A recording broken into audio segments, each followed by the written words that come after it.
sembarangan. Udah tahu sampah biang masalah, buang sampah pada tempatnya lah. Iya ya, kalau bukan kita siapa lagi? Ayo kita buat Jakarta jadi bersih.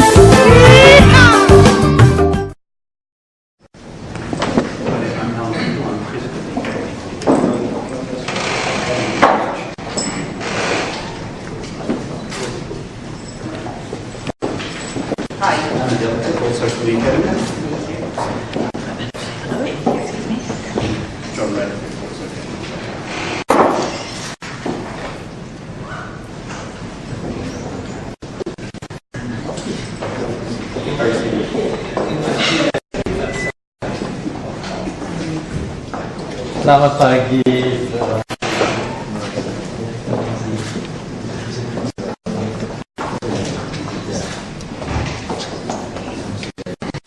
Selamat pagi ya. Saya pelantikan.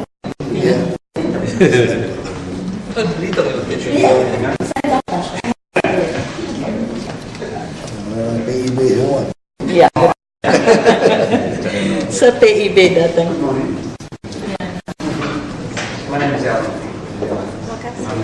Silakan.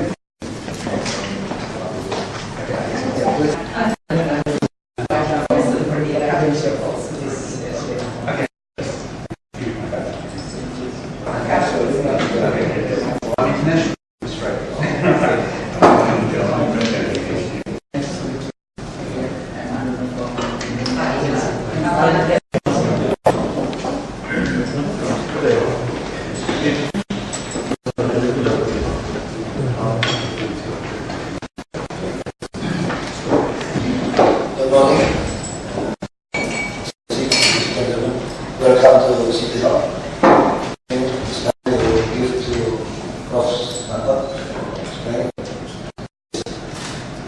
Thank you, Bapak Gubernur yang saya hormati. First of all, let me thank you on behalf of my colleagues for receiving us today. This meeting is the follow-up of what our company has discussed with you previously. This is the possibility of two companies providing science-based policy advice in helping your government. I think I've seen your slide in YouTube, so I'm a formality sure. Let me ask Professor Victor to explain more detail. Good morning, Your Excellency. Thank you for this meeting. So I am Alan Finkel. I'm the President of the Australian Academy of Engineering. I'm also the Chancellor of Manajemen. In my previous life, I was a electrical engineer and a neuroscientist. Here in my capacity as the President of the Australian Academy of Technology, Science and Engineering, we are very committed, as Professor Zanko has just said, to providing ordinary power, but not exclusively evidence-based advice in the realms of technological sciences and engineering. And one of the areas in which we have, through our fellowship, enormous experience is in coordinated city Jakarta. And it's in that context that we've come here to meet with you today, and we absolutely appreciate the invitation to this evening.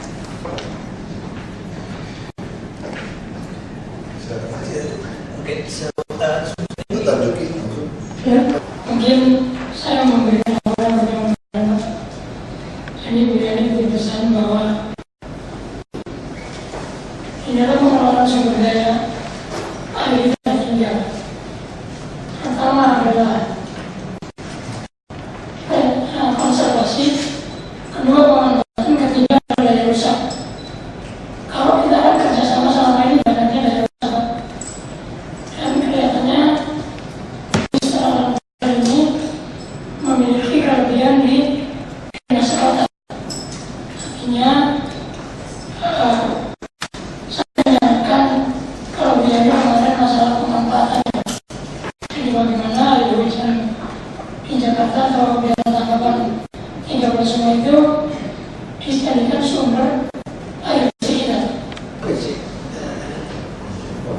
So I will just introduce my two colleagues, and I'll leave it to Professor Sankar to speak to others.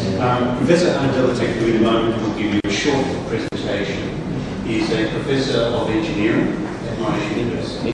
She's also the Director of the Water Cities Group. From the point of view of the Academy of Technological Sciences and Engineering, she's the Deputy Chairman of our Water Commission. And last year she was honoured as the Victorian Scientist of the Year. So she will give a presentation. But let me also introduce John Bradley, who is, and previously he was Commissioner of the National Water Commission. He's got a list of past experiences as a student, but those are some that I thought was worth focusing on. And we have worked with our colleagues to prepare this. So Anna, would you like to Yes, please, but while we are going there, let me just introduce briefly like what the Prof. has done, my colleagues. We have invited Ibu Australia from the Australian Embassy, so whatever we are talking about today, there will be a connection to the Australian Embassy. I know the relationship is not too good at the moment. Not talk about politics. So she is here. Even our president doesn't make any comment, just Twitter. Prof. Samson, we have met before, the chairman of our Medical Science Commission and the commission that started this activity, Professor Melvin Kui, a member of our Commission for Social Sciences. No, far before. The same organization.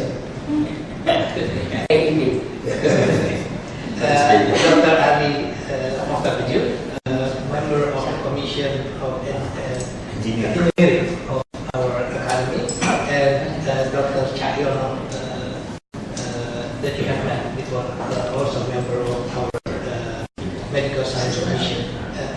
Dr. Rihanna is a professional assistant. When we follow up, when we discuss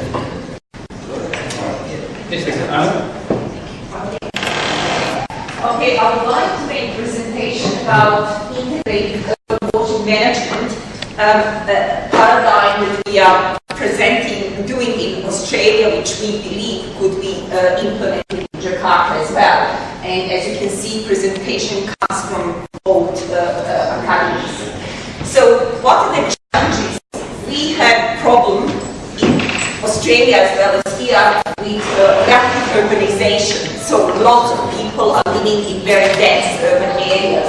Climate change is another issue, which means flooding, which means droughts, all sorts of things which are coming with variable climate. What we believe is that urban water management impacts all aspects of urban life. So it's not just about delivering water services, but also delivering prosperous, vibrant cities. And I will just quickly explain history of urban water systems. At the top you see social political drivers, more or less why things happened the way it happened, and at the bottom is service delivery functions, which obviously is about response of engineers usually to the problems that society has. So at the start you can see that basically we had need for clean water, and answer was supply of our cities. Then, of course, there was a need to collect sewage and deal with sewage, mainly to protect public health. And answer was separate sewage systems. So, particularly in London, they put these big pipes to collect sewage even 200 years ago. Around the war, Second World War, and after it was realized that flooding is a huge problem because it obviously impacts on properties and damages our assets. Drainage as a separate system happened in some areas, while in others it was done in one big pipe. What happened then around 60s, particularly in countries like Australia and America, was a huge huge outcry for protection of our rivers and creeks, pollution basically. And as answer, we had lots of management strategies to basically deal with both point and non-point or diffuse pollution, such as, for example, stormwater runoff. In Australia recently, in the last 15 years, we had a huge issue with drought. We just did not have enough water. Limited natural resources is something that's facing lots of other countries, not just Australia. And the answer was basically fit-for-purpose systems that can integrate now these other three streams we talked about. And that's called water cycle cities. So that's the new paradigm which slowly emerged. What we are talking here really is about the next step. It's about intergenerational equity, resilience to climate change. These are all issues that we are all facing about, as I said, cities becoming denser. So if we use everything now, what's going to stand for the future? And also climate change, flooding, and all sorts of issues. So for that, we developed these strategies of water-sensitive cities that I would like to present. And this is about adaptive, multifunctional systems. It's about systems that offer more than one value to your city. They just don't do water supply or sewage or drainage. They're trying to actually do stuff in one go in a more economical way. And as you can see on this continuum, these water-sensitive cities, it captures all other attributes. So it's not like it's extension of what we've been doing. So what is this water-sensitive cities idea? We can explain it through three pillars, like three main principles. The first one is that your city should become a water supply catchment. It's actually, we should think about using what we have within your area, not importing, but thinking about what we've got. The next principle is that cities are healthy environments. They're beautiful, green and clean.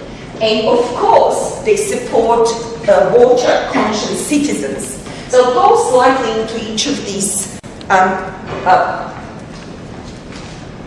things. So cities and water supply catchments, it's all about using, as I say, water we have. And this slide just illustrates that in 4 largest cities in Australia, we have more stormwater and wastewater than water we use. So this is how much we use in Perth, this is how much we discharge of wastewater, and this is how much we actually generate as runoff from our cities. So if you can see that these two together are much bigger than this, that means that our cities are net producers of water.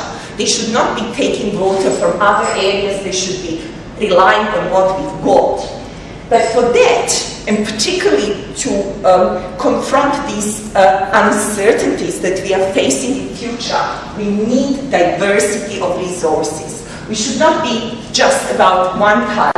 It's dams and groundwater, desalination, recycled water, rainwater, stormwater harvesting. So we must use all these different opportunities in different scales, as we say, to deliver what we need. And we should use green infrastructure. These are some of the systems which we are building in Australia to actually harvest, for example, stormwater and deliver not just water for people, but protect against flooding and particularly green our cities. So they look attractive, they actually attract businesses, and they're prosperous. So that's this bit. It's about being healthy, green, and cool. So flood protection, as I said, river and groundwater quality improvements, but also reducing urban temperature. We know that greenery can help combat problem with heat waves. We all go to a forest when it's hot because it's nicer actually there than being in a concrete jungle. And finally, we believe that this approach should actually take people with us in this journey. So we should educate our citizens and not just educate, but draw from their knowledge so that these cities have a better future. Academy of Technological Sciences has been working quite hard on water issues because of our problems that we've been facing in Australia. And what we are finding that governance, urban water governance is the key. If we have that well done, then everything flows. So I just want to finish with an introduction of leapfrogging concept.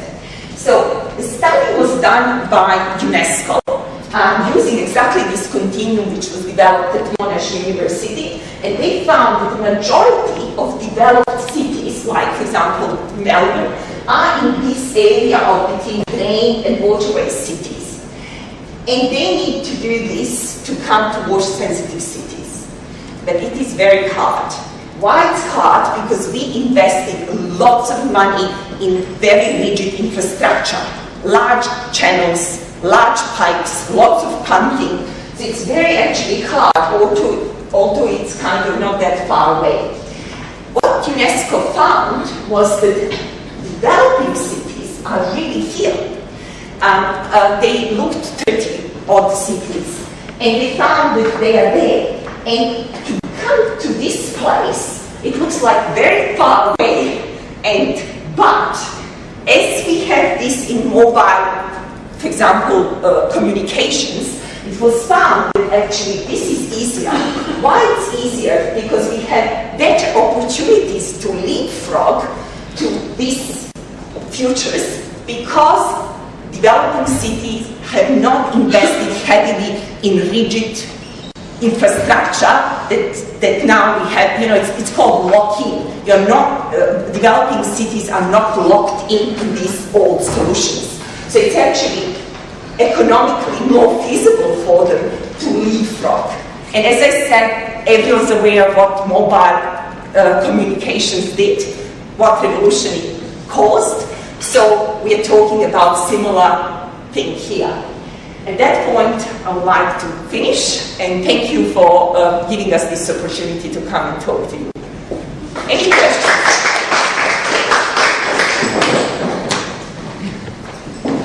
Thank you. So, would you like to explain first? Basically, what we have shown is we have the capacity of a wider sort of policy integrated advice, or just addressing a specific. Clearly put. But I think what we're trying to present here is the possibility of two things. One is a very integrated approach, where we're not looking just at sewage, just at flooding, or just at catchment. An integrated approach which will ultimately lead to what is now being called a water-sensitive city, not just a city that's enabled by having flowing water, but a completely integrated water-sensitive city to leapfrog. To go from one point along that continuum to the end point without going through every stage. And that's a critically important concept. And as Anna mentioned, there are many precedents for this kind of thing. That one of the most famous is telephones in India, where at the start of this century, around 2000, it was a terrible situation. You had to wait 5 to 10 years and pay bribes to get on. So there was that leapfrogging that just bypassed the need to roll out infrastructure and delivered an excellent solution. So I just wanted to point out those are the two things that I thought were most important. The integrated approach and the possibility of using a leapfrog to jump and miss out some of the steps to get close to the end point.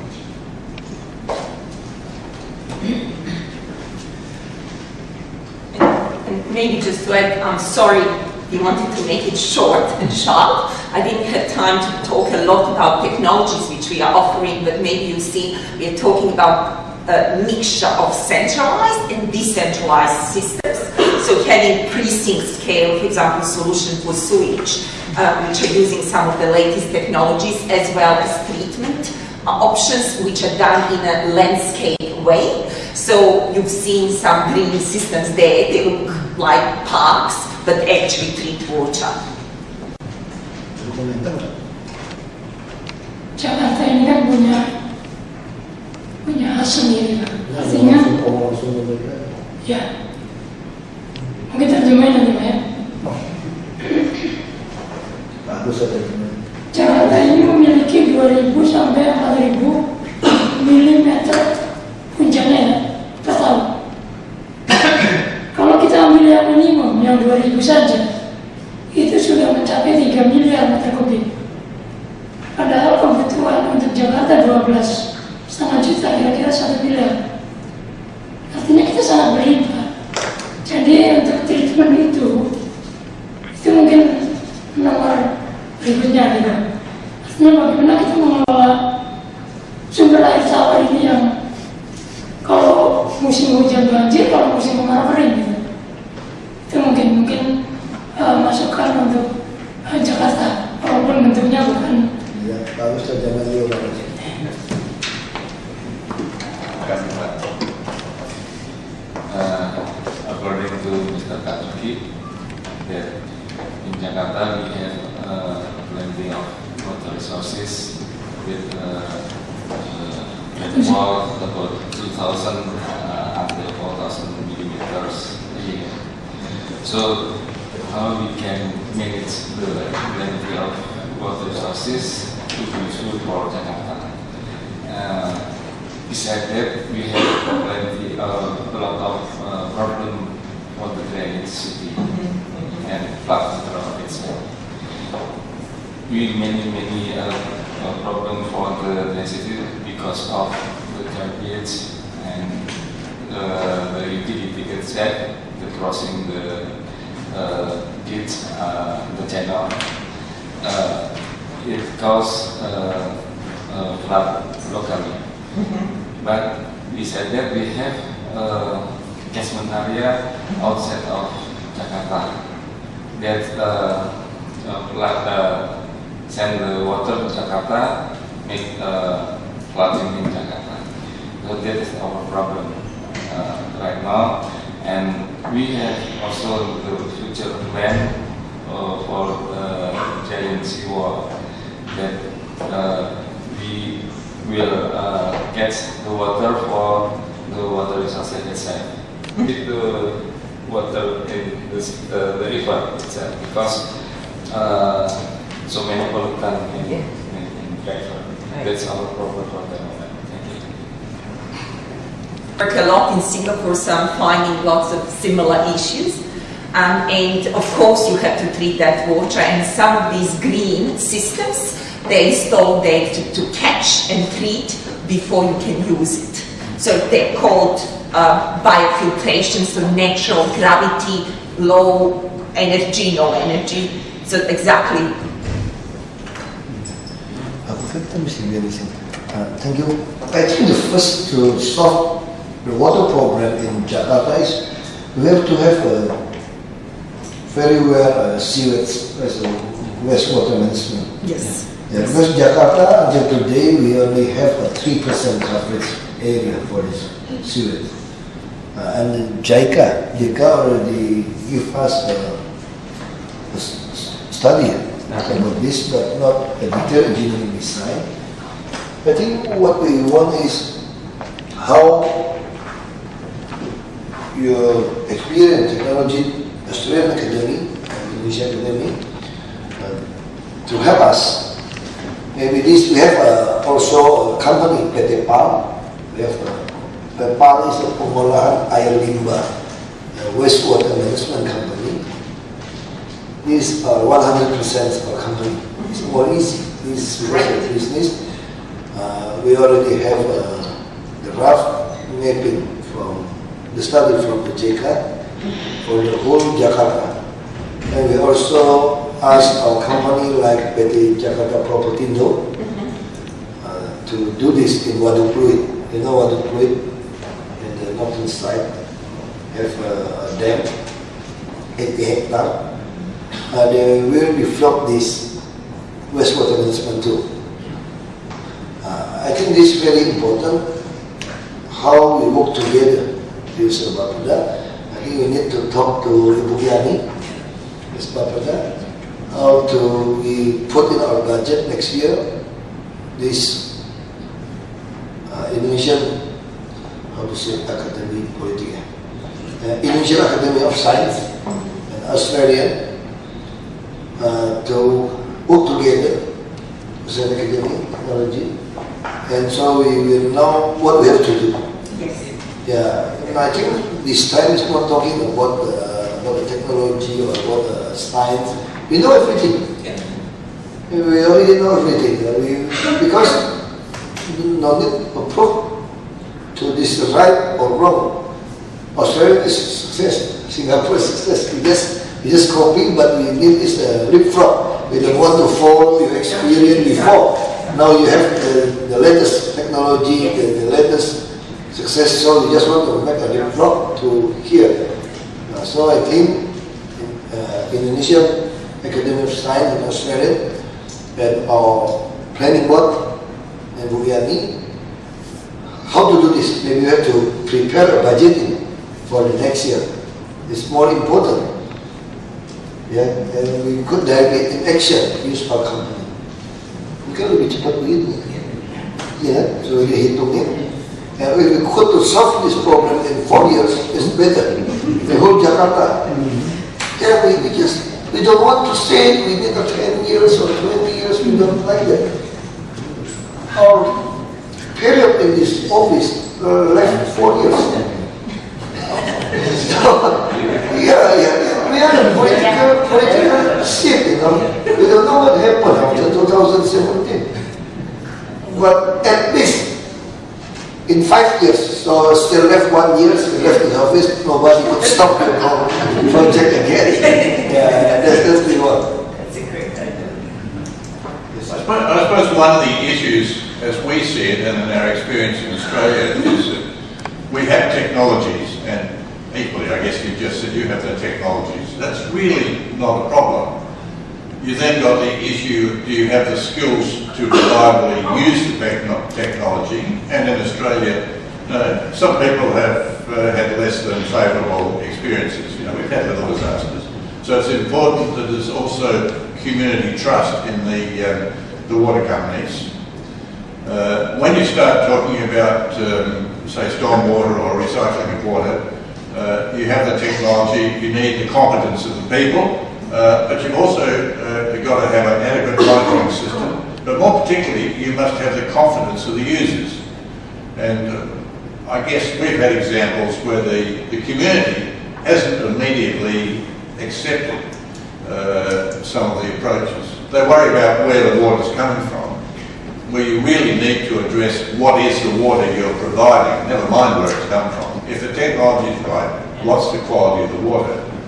So in that 4 years or whatever it is, you have to take your community with you in the sort of changes you need to introduce. And sometimes we haven't always done that successfully. And I think that's a message. Now, one of our big projects in the Water Recycling Centre is how to engage the community in terms of their technology so they're comfortable with the sort of changes we're suggesting. So, you know, that's some of the experience that we've had. And there's been similar experience in North America. San Diego, for example, in California, totally rejected water recycling 10 years ago. Toilet to tap, don't like that. That's worrying about where it comes from. Now San Diego has agreed, turn around the newspapers that said they were wrong. The community is willing to accept other sources of water. You can't depend on any one source. You get what is the most appropriate source for your city. So what may be appropriate for Jakarta, maybe a different combination for Bandung or Bali or wherever. So each city is different, and you need to look at your options and take the community with the sort of decisions you have to make, I guess. I mean, the sort of experiences we've tried to follow, not always successfully, but we've got to do. I think what Wagub has mentioned to us before, basically is, you know, Jakarta has all of these technologies and all of these projects already started or going on, or going to be started. But what he actually said, exactly what we have in mind is how can we help to put this together to live forward with Jakarta. I think that's probably what course. Yeah, we just because that's our expertise. we just only have 3% coverage for the wastewater management in Jakarta. It's been 97% just go through the river. That's why we have the Menerima river, 13 river, but we lack of the water resources. Yes. If we could solve this problem of the sewage, then we believe all our river become the huge supply for fresh water. And another technology is like a river osmosis. You could imagine in the real estate in the northern side of Jakarta, the river osmosis costs only say 1,000, $0.7 per cubic meter. Cost, production cost. They sell 12,000 rupiah until 17,000 rupiah. This is huge of money. That's why I talked yesterday. Now everything has changed because Jakarta, the study is already 20 years ago. Like we said, we want to make a giant seawall, to make a big reservoir for water. I said, for what? That time is true because the river osmosis technology is still expensive. But today, cheap. You could imagine, like I live in the northern side of Jakarta. I pay the water 17,000, $1.7 per cubic meter. This is a river osmosis. I asked my province company to invest in this area. So why you have to make a big giant seawall just for the reservoir of water, fresh water, and you have a 2 power plant, you have a 43,000 employees for the fishery industry, and you have 5,000 fishermen. You have to cut all of them to move to them just for the fresh water. That's ridiculous for me. This is 20 years ago. Like yesterday, I talked to the German consultant and German ambassador. Our mass transit designed and want to start 28 years ago. At that time, the property moved to the southern side of Jakarta. That's why they think they need the MRT from the south to the north. That's right, that time. But after the past 10 years, 20 years, the property moved to the east and west side. And now, the transportation is more come from the east and west. And because the study used 20 years ago, we start our MRT from south to north. That's crazy. And how about the east and west? We have to wait maybe after this complete 7 years and do this. I said, no, you have to do this now. East and west. If you don't want to help us, we will find another country to help us, or we will use our money to invest this. This I think is same about water. We're just thinking about how to bring the fresh water from the dam in Jatiluhur. It's a big and huge project. We have to spend trillion rupiah. We have an east canal, flood canal, Banjir Kanal Timur, on the east side. You know what happened to this canal? Just let the water go up to the sea. Whether you make, I don't know it's right or not, it's just my thinking, like in Europe. When you make a crossing gap in the east Banjir Kanal Timur ini. So we could make the water get out to the sea very fast. But in the rainy season, we just open. So you could imagine this Banjir Kanal Timur, if you make this water not go out to the sea, you could also use this as a water transportation. And especially like for cooking oil and other places. We have a potential 1 month, the rest of cooking oil, 70,000 liters. We turn this usually, then the technology is cheap now. You could turn this cooking oil to become biodiesel, to put in your bus. That's a green city, smart city. So you get through the water. That's what we want to make the road. We buy it from them, maybe 3,000 rupiah a liter. It's okay. we just buy, we just produce 1,000 rupiah. We have a very cheap biodiesel. We put in our bus. They could give, like in Australia, put blue cat, yellow cat, red cat, free of charge in Jakarta, the metro. And this one, now I need help is how to make this wastewater management, the sewage, accomplished in the whole Jakarta in these 5 years. Okay, so there is water in it. If you can get it into a condition you can reuse it, which has a value. There's phosphorus in it. There's potentially cooking oil in it, which raises the issue of managing, you might say, pollutants going into the wastewater system, whether they're from industry or from fish and chip shops. Indeed, Australia has recycled cooking oil from fish and chip shops to run an aeroplane from Melbourne to Adelaide a few months ago. I'm not sure that's a terribly long-term reliable source of running aeroplanes, but we need to look at the whole thing as a resource with value and see how to get the best value out of it for particular purposes. And that's the way of the future. And in the case of, say, stormwater, we have parts of local government in Australia that actually have used just natural wetlands to purify water and then distributed it around to irrigate in the dry season all of their overall facilities, and they store it underground. By storing it underground, they're offsetting excess draw on groundwater with even a risk of subsidence, which is a big issue, say, in Bangkok. I don't know whether it's an issue here, and how much you use groundwater, but all of these things have to be brought together in how you manage your water resources, which I think pretty much is what you're suggesting.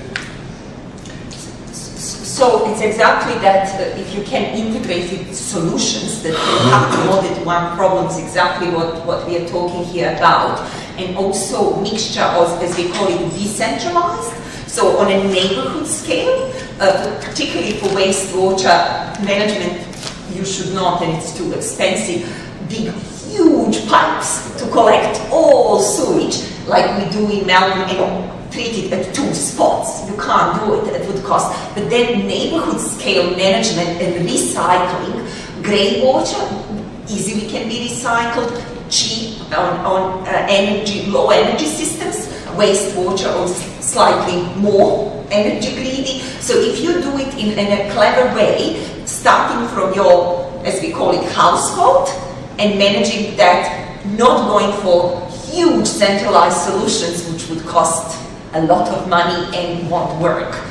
And we are actually now breaking them. In a way, it's actually hard to see lots of engineering projects which were put in place in the 60s now being decommissioned because they're bad for environment. So it's much better for you to jump to these integrated solutions which are actually economically more viable and that we are now going into paying lots of money. So that's...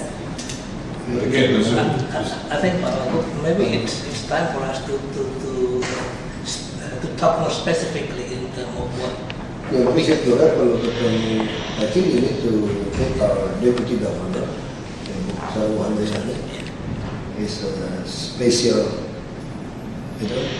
special itu kata Arwan tuh spesial, special planning, the spatial planning, and then yeah, we have deputy. Yes, you have met him.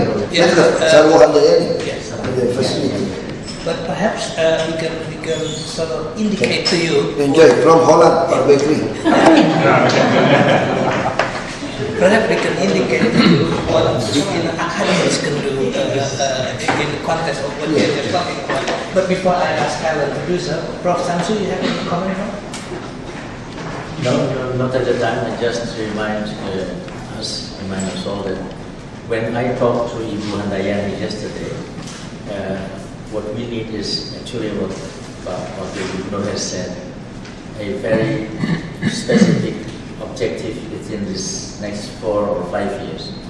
And that should be supported by a notion or by a by an expression from the governor or the wakil governor of Jakarta to put it into writing so we can work on it immediately. Maybe after the meeting, immediately before our friends from Australia will leave us today. So what we need is just a surat yang 4 tahun itu Pak. 4 atau 5 tahun saja. Integrated solution for water problem in Jakarta. Now, to do that, perhaps we should listen to... Dari mana nih? Sudah diundang Pak. Ada BPHD Pak. Oh, BPHD. Ya, kita mungkin bikin surat aja kepada Akademi Buatan Indonesia.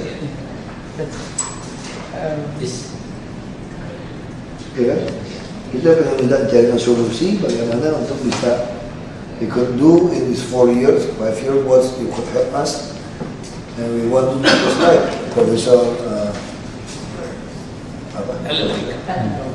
Alan and Professor Anna said right how we have to efficient and low cost solution. We don't want to follow the high cost of the 60s idea. Now everything changed. The technology, many things have changed. Differently with the time. Okay, so at the risk of, I'll try not to be too specific, but I would like to just walk you through what we've given you here. The first page is just words that try to capture what Anna has already presented. So I do not propose discussing that. If we turn to the second page, there's a big section on key issues. We cannot possibly go through this, but these are the things that have to be kept in mind. And Your Excellency, as you said, not all of these they don't need new technology. It's like, you know, for electricity and energy, you don't need new technology. You need the capacity to integrate them in, to pay for them, to get community acceptance. So that list is really there to indicate the breadth of what needs to be dealt with, but not everything has to be developed at high expense or anything like that, and we're not people to do that. What I would like to focus on is the little section called the proposed way forward. And this is what the academies working together can do, which is to bring together our collective expertise in some sort of guiding capacity, but only, of course, if it's something that you see to be valuable. We think it is, but it's got to be clear to you too. So the first thing would be to take what we've discussed today and turn that into a formal submission, a formal project proposal, which would cover the work, the governance, how it's organised, and the cost of doing the work. And when I say work, I'm talking about the analysis and the delivery of evidence-based advice. I'm not talking about primary research. That's not the job of these academies. We have companies that do that, we have universities that do that, but we have the expertise to bring in the primary research into a overarching set of advice.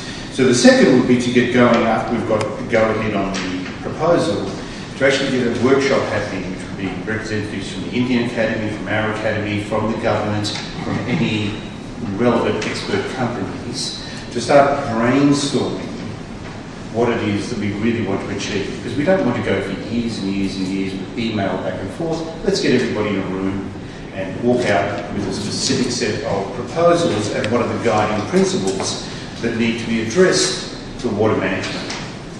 At that point, we would sign off and we would establish what we tend to call an expert working group. An expert working group would be co-chaired between the Indian and Australian academies. Indonesian, I'm sorry, apologies. The Indonesian, my apologies. Between the Indonesian and Australian, I should have said Austrian. Between the Indonesian and Australian academies, and have the relevant experts. Just to emphasise, Anna, who's a fellow of the Academy, and John, a fellow of the Academy, they're not the only two. We have many fellows. They're representative of the expertise through the university sector and the industry sector in this area. And we would invite in the relevant experts, and the intention would be to drive the process. And what the process would undertake is the 4 things I've got in section 4. So we can't go in and ignore everything that's already been happening. We need to survey what are the best practices in Jakarta, today, best practices and best policies, where do they stand? We need to understand item B, we need to understand and evaluate what's already been delivered and what's in process, what's pending. We have to look at what Jakarta needs, the biophysical and social. So, what are the actual physical issues in Jakarta and what is the social context that those physical issues have to be delivered under?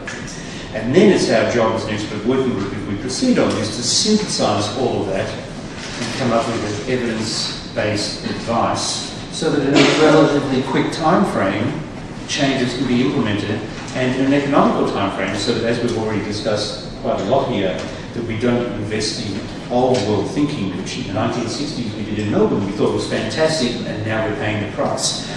And we've invested probably not tens, but hundreds of billions of dollars over those years to get to where we are. It's very expensive. So then we would deliver a final report. It's up to, of course, to the government to decide what they want to do with that. And then, if it is adopted, then through agreement there will be follow-up opportunities in terms of promoting the work, perhaps providing some guidance and oversight on demonstration projects, whatever it is that was desired by the Jakarta government, Jakarta people. So that was our little snapshot of what we think is an appropriate way forward. The way we want to do it, I think the idea is we know the idea, we have to use that. And have a lot of small scale for us. Now next year we want to do is in the Wagub, the first Wagub is on the north side. So the environment there, many real estate, they could not throw the water to the sea again. They have to get it back to the Wagub. Like in Panenda Kapuk is already good. This is a private sector do Panenda Kapuk. All the water until they could drink directly now in this real estate, but this is private. And we want to move to the fluid.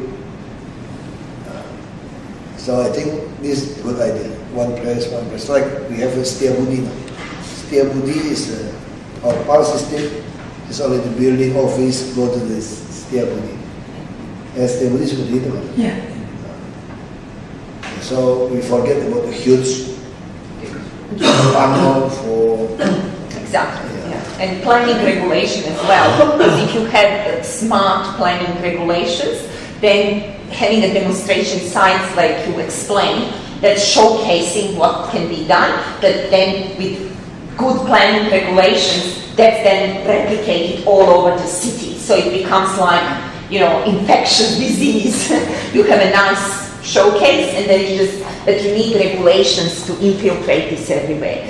But what Alan was talking more like how we could approach this in a systematic way, so that by end of it, the step 6 would be basically going into real examples and doing exactly that, creating systems which will be your showcase systems, and then you can, with smart governance, as we call it, or smart policies, you can replicate everywhere.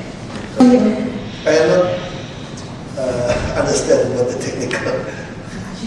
Yeah, I come here this morning to spot that I agree.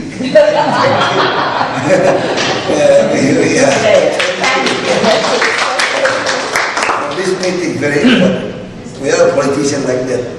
Just to show we have a political will to do this. We will fully support what immigration was, what anything, including budgeting, we could find to solve this problem. Thank you for Australian. Forget about the spy.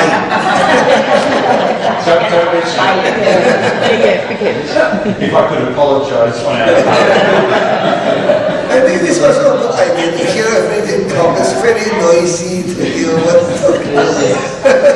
Okay, well, anyway, this is a much more significant proposal than a Twitter sentence. We really appreciate your confidence in us bringing this forward, and I believe we can deliver something very meaningful in conjunction with our colleagues. It would be what you want, not what we're pushing upon you. So you agree, then we can start moving. Yeah, now- And then we can talk about more detail later. Now, this time they put in the memo, you know, UDK. What is UDK? UDK is the meaning untuk diketahui. For your information. Untuk diketahui. The same for your information. What is that UDK? So I did the staff, you know, where the first day in this office, the staff teach me. This mean is like this. And TL. What is TL? Tindak lanjut. Tindak lanjut that's mean you just follow up. So we have to learn. Well, people say LOL, lots of luck.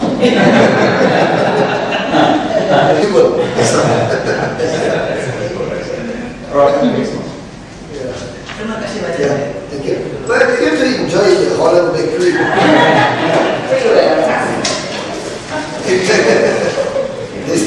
This is a famous bakery in Jakarta. Very good.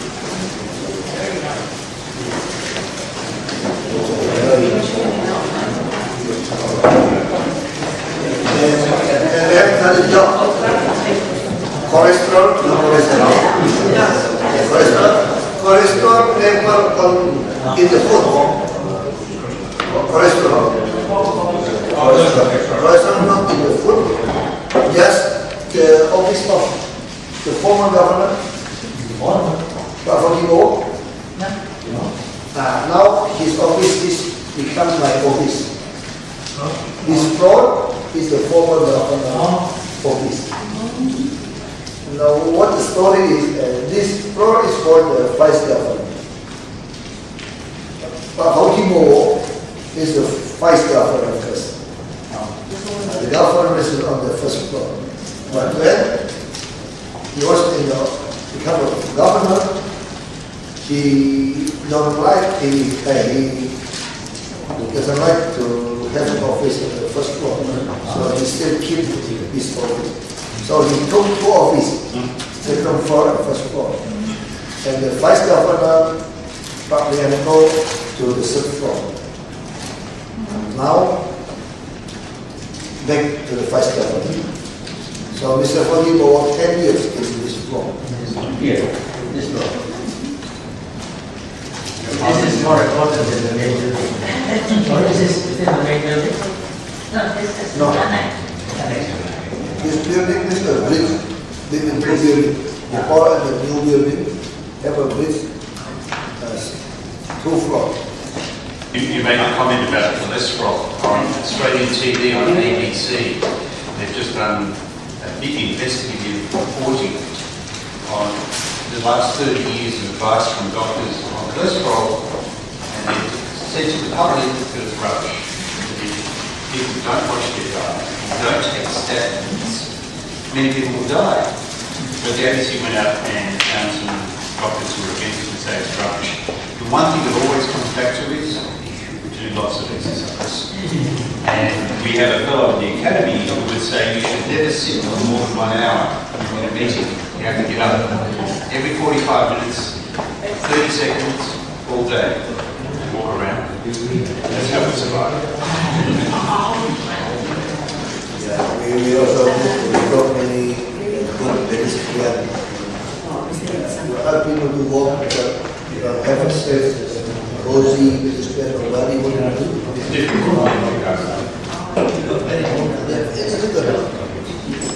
There's a motorcycle. Here is talking about the law enforcement. They just put it, just increase the fine. Before only $5 everybody. Now we increase $50. Fine for you to use the pedestrian, the street. The landlord should put the rent state. And then we said, what's wrong with us? I hope the European principle policy, the lower cost of fully from the day to day.